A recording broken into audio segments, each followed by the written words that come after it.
So where are we with this whole Iran situation? The skirmishes in the Straits of Hormuz are still ongoing. We had more shelling in Kuwait. If you haven't seen my video about Kuwait that I was released, I think yesterday, you got to watch that video. Very important to understand the whole Kuwait situation. And we've had more of these skirmishes involving ships trying to get through one way or the other, the Iranians trying to load up an oil tanker that the Americans shot at. The Americans are sweeping mines and clearing out the Strait of Hormuz. They're degrading the Iranian missile launch sites and whatever remaining air defenses are there. So it's not a static situation exactly, but we also kind of feel like we're spinning our wheels, like where's this going? The whole negotiation issue. So I want to play you a clip of Victor Davis Hanson, a clip that was just released. And it's an excerpt from a larger podcast, but in this clip, he raises a number of issues that really give us a way to think about where we are. And towards the end of this clip, he says something really interesting about the potential implications for how the United States is handling the situation with Iran for the situation in Venezuela. And it's an angle that I had not thought about before, and I think it's worth discussing a little bit further. So here's Victor Davis Hanson. We've been at war since February 28th, but we really haven't, Jack. We've only had 38 days. I'm not happy that we had any kinetic action, but the negotiations have gone on from April 8th until today. So that was all of May and all of most of April. So we're getting into, 50 days of negotiation and 38 days of war. And we all know what's going on. Everybody knows what's going on. They are delaying. The only mystery is when the president says he might resign because the the Islamic Revolutionary Guard Corps is running things, or the military. We don't know if that's bad cop, good cop. In other words, they just, the president said, oh, we're making good progress. And then they hit Kuwait, or they hit the UAE, or they do something, or Hezbollah, their surrogate, hits Israel.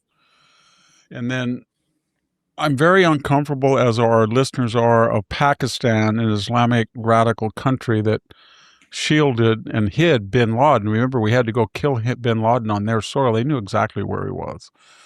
And they gave him amnesty. So I'm very skeptical of them as a neutral host for the negotiations.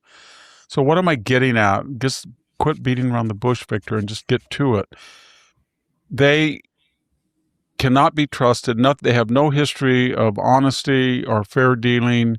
We know what they're doing. They're counting the clock now. They're right at 5 months: June, July, August, September, October, November. So there we are, November 3rd, I think it is. So we're right at 5 months. And we've been talking about this at 6 months. So Trump has 7 months. Now he doesn't have a lot of time. And that was the purpose of what they did. So,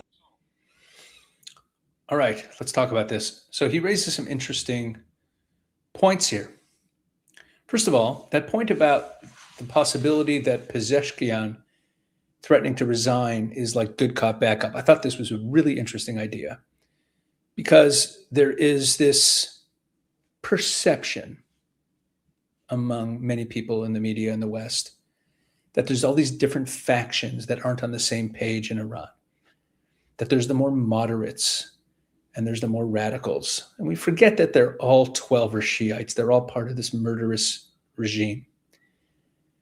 And there is a distinct possibility, as he said there, that these Pezeshkian threatening to resign, sending the message at the same time as the IRGC is digging in and shelling Kuwait and doing all those things, that Pezeshkian threatening to resign while all that is going on is meant to be a kind of like dangling a little bit of hope for the Americans. Like the Americans are like, you see, there's some people there we can talk to.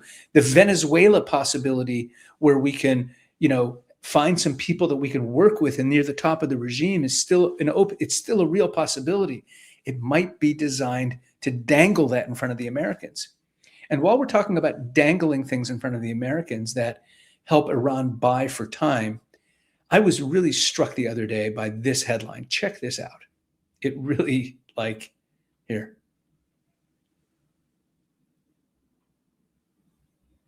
Oh, here we go. Here, this is the headline. Take a look at this. Rubio says Tehran ready to discuss nuclear deal as Iran ready to discuss nuclear deal as Tehran declares peace talks over. And this is from just 2 days ago. And look what Rubio said here on Capitol Hill. Rubio insisted progress could be made soon. Quote, there is the prospect before us, which could happen today, it could happen tomorrow, it could happen next week, that for the first time, certainly in my memory, they have agreed to negotiate aspects of their nuclear program that just a month ago they said they would not, he told senators. And we've been in this ceasefire for 2 months already. And look at this. There's a possibility opening up. Like they've now said that they're willing to negotiate. They're willing to have a conversation about aspects of their nuclear program that before they weren't willing to talk about. Oh gosh, that's progress. That's room for possibility. And Rubio also said in this testimony, and Trump also said it in the Oval Office, that, we have so fractured the Iranian leadership that communication is really slow on their side. And sometimes that's why it takes 4 or 5 days for them to get back to us.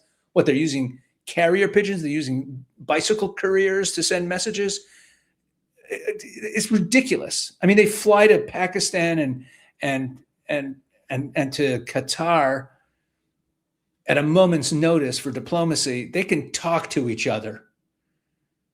If they have convinced the Trump administration inner circle that the reason it takes them 4 or 5 days to get back with an answer at each stage of the negotiations is because of how fractured their leadership is.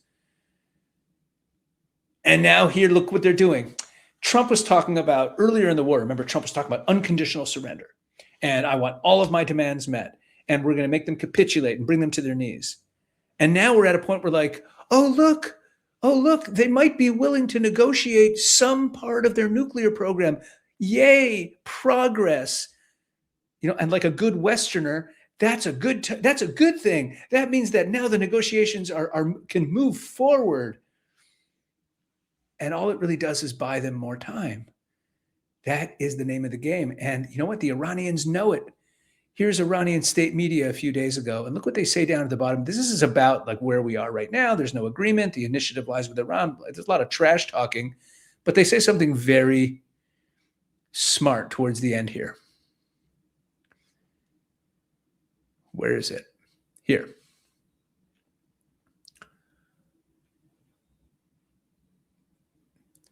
Trump's recent behavior should be understood primarily as an effort to cover up a loss. He has relied on 3 main tools: rhetoric and disinformation. Okay, fine. So they trash Trump. And then they say the road ahead, from a fragile ceasefire to a larger war. 3 scenarios lie ahead. An agreement favorable to Iran, a major war, neither war nor peace, which is a prolonged state of attrition that does not serve Iran's interests. Under all 3 scenarios, American miscalculations are likely to draw Washington into an even deeper strategic quagmire.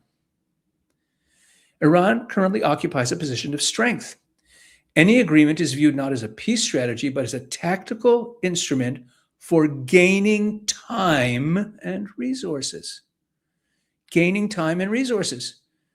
They gain time. If they make any concessions at all, the Trump administration has already signaled that they'll be willing to ease up on some sanctions or give some financial relief, right? In exchange for some concession. Right, whether it's on Hormuz or it's on the oil, right? Or whether it's on the nuclear. But they say it right here. Any agreement is viewed as a tactical instrument for gaining time and resources. In this view, it is Iran, not the United States, that will ultimately determine the course and outcome of the confrontation. Look back at that quote from Rubio. They're now willing to negotiate a part of their nuclear program. Yay! Look at the progress we've made. That's the game, folks. I think Trump just needs to take a piece of paper and say, no missile arsenal, no ability to make nukes, surrender of anything under Pike Mountain or whatever it is, no subsidies to your 3 Arab terrorist cabals and the Houthis, the Hamas and Hezbollah, and the straits will be open. And you have 5 days to implement those. At the end of 5 days, we can't guarantee what you will be like. And then I think he needs to take out Pike Mountain with the same type of bunker busters. He needs to go in and destroy the dock work, everything on Carg Island that cannot, not the fuel storage, but the ability to unload oil onto tankers. He needs to make a sanitary corridor across from the straits. And then he needs to look at what Bill Clinton did in Serbia, which worked, and what Barack Obama did in Libya, and that is hit dual-use targets. If a bridge is being used by military equipment, take it out.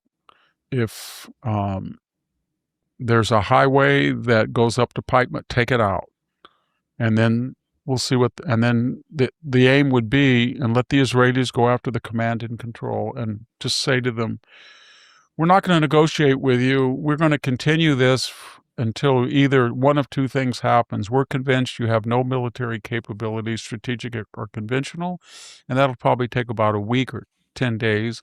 Or you decide that we're not going to talk to you, but you can open the straits as we're bombing you, and you can have an envoy that says, here's where all of the missiles are, we quit. That's what I would do. Okay. Now, here's where, when I said I don't agree with everything that Victor Davis Hanson is saying, I don't know if I agree with this or not. I mean, a lot of people on our side are like, oh, we want to go back to kinetic action. We never should have stopped. I agree we shouldn't have stopped when we did. But the question is, what will kinetic action do at this point? Will it bring down the regime? And if it doesn't, so what exactly is it going to do? Because we know now, well, here's what we've learned. Trump thought that in that first round of kinetic action, they would capitulate. He thought they would capitulate before the kinetic action. Remember, there was a Steve Witkoff interview about a week before the war started, where he said that President Trump was frustrated and surprised. He couldn't believe that remember the massive buildup in the Gulf, right? And there was all the talk in the days leading up to the war about the every day was more headlines about how much military stuff was being moved into the area, and it was the biggest buildup in decades, blah, blah, blah. And Witkoff gave an interview where he said that President Trump was surprised that the Iranians hadn't capitulated. And I wrote an op-ed about it at the time, and I talked about it on this channel at the time. And I was like, he's totally misunderstanding the way they think. They don't care. They don't care how much damage is caused to them as long as they remain in power. And that's it. And they're never going to capitulate. They're never going to capitulate. Why should they? They want to remain in power, period. They don't care how much damage is caused. So what's kinetic action going to do? They're not going to capitulate. So I'm not even, look, I don't mind if Trump goes back to kinetic action, but I'm not even sure it's the right thing. The question is what will work. Here's what I think will work. No one's talking about this. And this, I think, might actually work right now. The regime is extremely weak right now. They're panicking about money.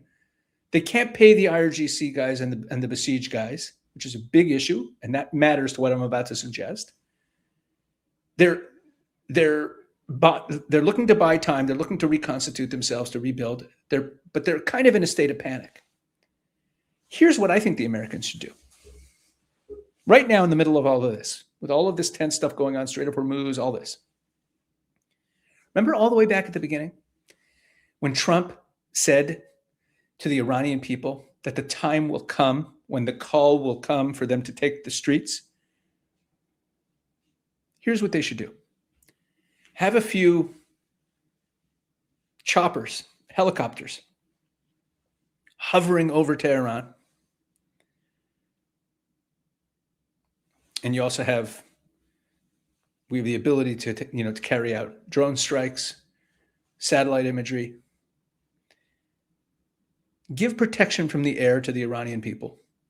Call them out into the streets today. Say, we have your back. We are there. We're going to give you air cover to the protests. Take to the streets. What would the regime do right now? Would they start mowing them down? Would they start mowing them down right now? I don't think they would. I think they'd collapse. Because if they tried to mow them down, they'd get mowed down. And then the regime would really fall apart. It would bring it down. That would actually bring down the regime, and that would end this thing. And then you don't have to destroy Karg Island. You don't have to do any of that stuff. Because you could give air cover to the protesters right now and bring down the regime and end this thing. I think that's what they should do now. No one's suggesting that, but I'm skeptical about, just going back in guns blazing and hoping that that will finally bring them to their knees and make them capitulate. I don't think they're going to capitulate. All right, whatever. Let's move on. Oh. Let me get. It doesn't do that, Jack. We risk going backwards. So what would the people in Venezuela think? Mhm. They're supposed to be left-wing communist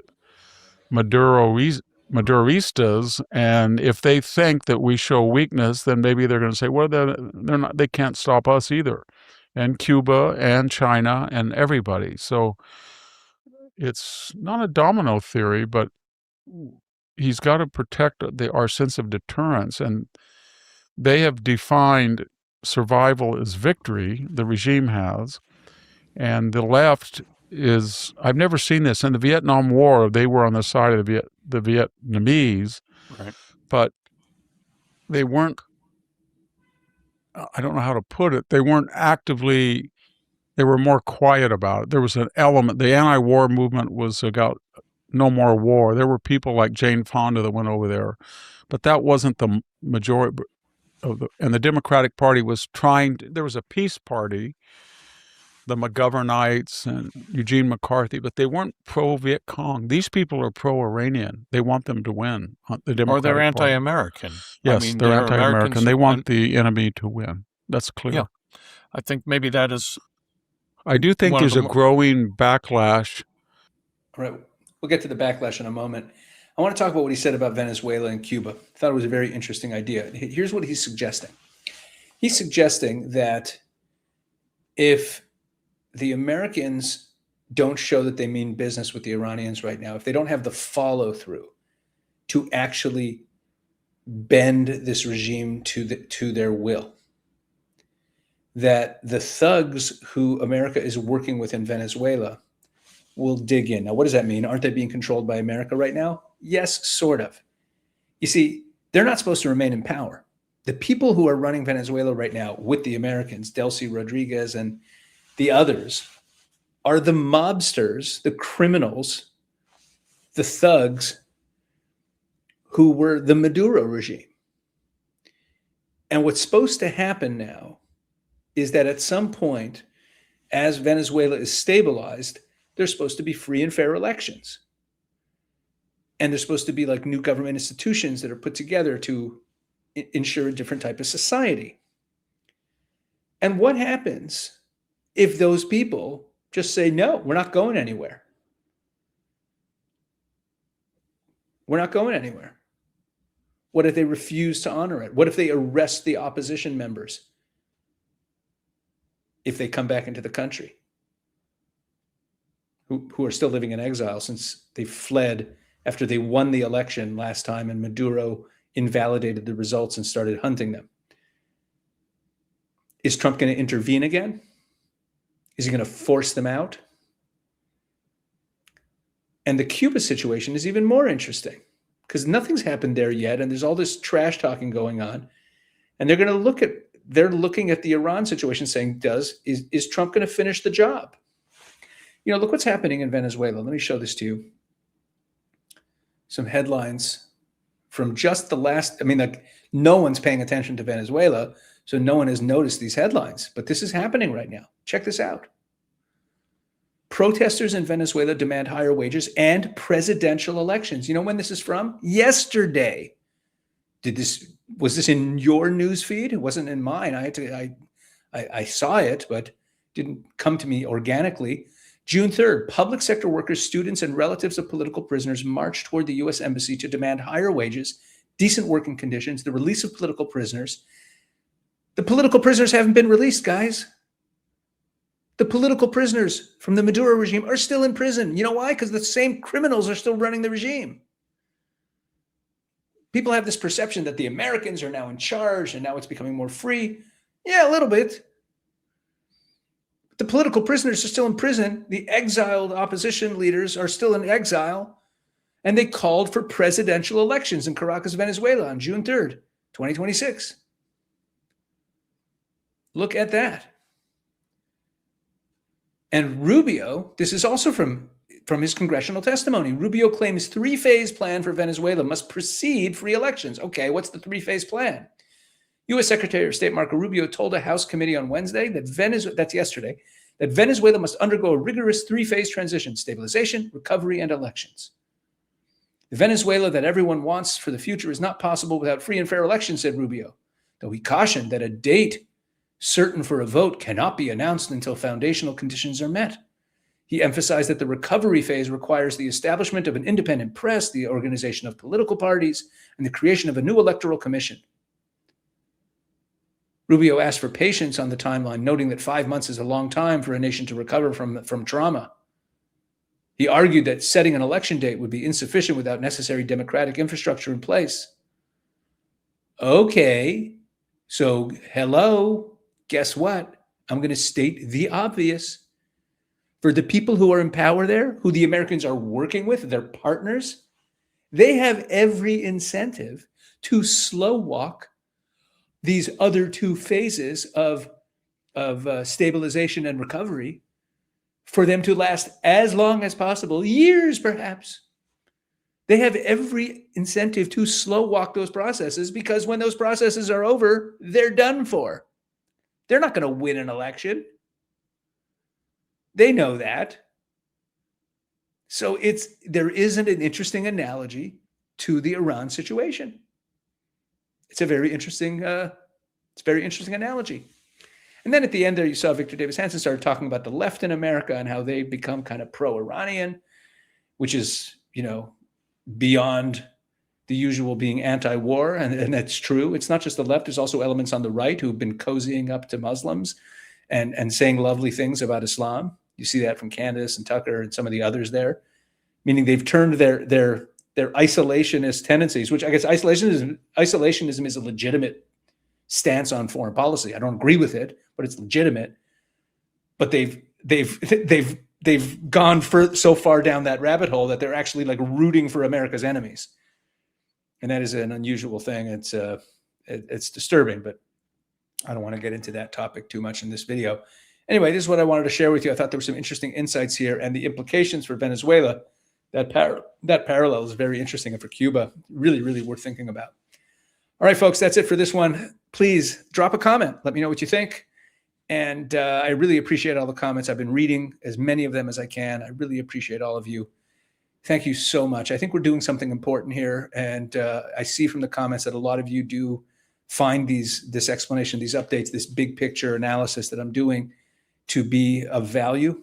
And all I ask of you is please tell other people about it. Please share these videos, let them know. This isn't the kind of, I don't have all the bells and whistles, and I don't have all sorts of fancy graphics on this site, on these videos. It's just really me sitting in front of a camera and talking to you about the news and how I'm seeing it. And that's all we really need here. And I so appreciate all of you, and thank you so, so much. God bless.